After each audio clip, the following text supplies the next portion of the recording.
जय श्री राम दोस्तों। सिर्फ 84 सेकंड। आखिर रामलला के प्राण प्रतिष्ठा के लिए क्या है 84 सेकंड का संयोग? इस 84 सेकंड के मुहूर्त को संजीवनी मुहूर्त क्यों माना जा रहा है? प्राण प्रतिष्ठा के लिए 84 सेकंड ही क्यों तय किए गए हैं? इन सभी सवालों के जवाब हम आपको इस वीडियो में देने वाले हैं। सैकड़ों साल पहले एक नहीं बल्कि कई बार विदेशी आक्रांताओं का निशाना बन चुके राम मंदिर एक बार फिर नए रूप में अपने भक्तों के जयकारे के साथ गुलजार होने वाली है। और होगी भी क्यों नहीं, क्योंकि समस्त ब्रह्मांड पर राज करने वाले श्री राम को अपनी ही नगरी अयोध्या में दशकों तक हाड़ कपा देने वाली ठंड में एक पतली टेंट में निवास करना पड़ा। हजारों राम भक्तों को अपने प्राण की आहुति देनी पड़ी।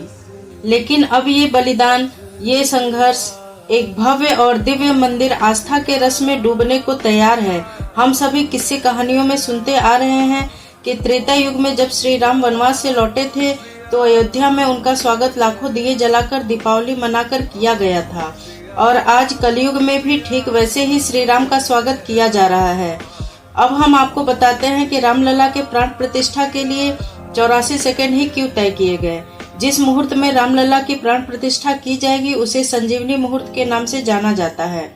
काशी के प्रकांड विद्वानों ने शास्त्रीय गणना करने के बाद ही इस मुहूर्त को प्राण प्रतिष्ठा के लिए सबसे सही समय बताया है।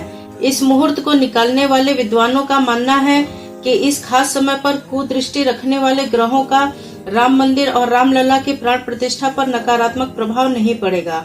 22 जनवरी 2024 को दोपहर 12:29 और 8 सेकंड से लेकर 1:30 और 32 सेकंड के बीच इन 84 सेकंडों में ही हमारे देश के प्रधानमंत्री मोदी जी, जो कि इस प्राण प्रतिष्ठा के यजमान होंगे, उन्हें रामलला के आंखों की पट्टी खोलनी होगी और उसके साथ ही उन्हें काजल और आईना दिखाने की पूरी विधि भी इन्हीं 84 सेकंडों में ही पूरी करनी होगी।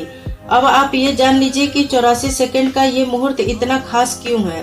22 जनवरी को सोमवार के दिन दोपहर 12:29 और 8 सेकंड से लेकर 1:30 के बीच मेष लग्न का गुरु इस मुहूर्त की आत्मा है। और इसकी खास बात यह है कि दोष उत्पन्न करने वाले ये 5 बाण यानी कि मृत्यु बाण, चोर बाण, अग्नि बाण, राज बाण और रोग बाण इस संजीवनी मुहूर्त के बीच ब्रह्मांड में मौजूद नहीं होगा। ज्योतिष शास्त्र के 9 ग्रहों में से 6 ग्रह मित्र के तौर पर अपने घर में ही रहेंगे। इस मुहूर्त का मुख्य ग्रह यानी कि गुरु सभी दोषों का नाश करेगा। बाकी के ग्रह राहु और केतु के चारों तरफ ना होकर सिर्फ 2 तरफ ही होंगे, जिसके चलते सर्प दोष का असर भी खत्म हो जाएगा। रामलला की प्राण प्रतिष्ठा 121 विद्वानों के द्वारा की जा रही है, जो चारों वेदों के ज्ञाता हैं।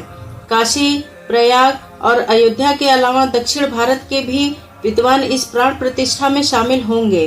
रामलला 9 रत्नों पर विराजमान होंगे और इसके साथ 1008 छिद्र वाले घड़े में भारत की कुल 155 पवित्र नदियों और समुद्र के जल से जलाभिषेक किया जाएगा।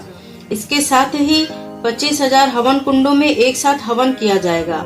इन सभी विधियों के बाद एक बार फिर रामलला अपनी राजगद्दी पर विराजमान होंगे और सैकड़ों सालों से चला आ रहा संघर्ष पूरे विश्व के लिए एक मिसाल बनेगा। जय श्री राम।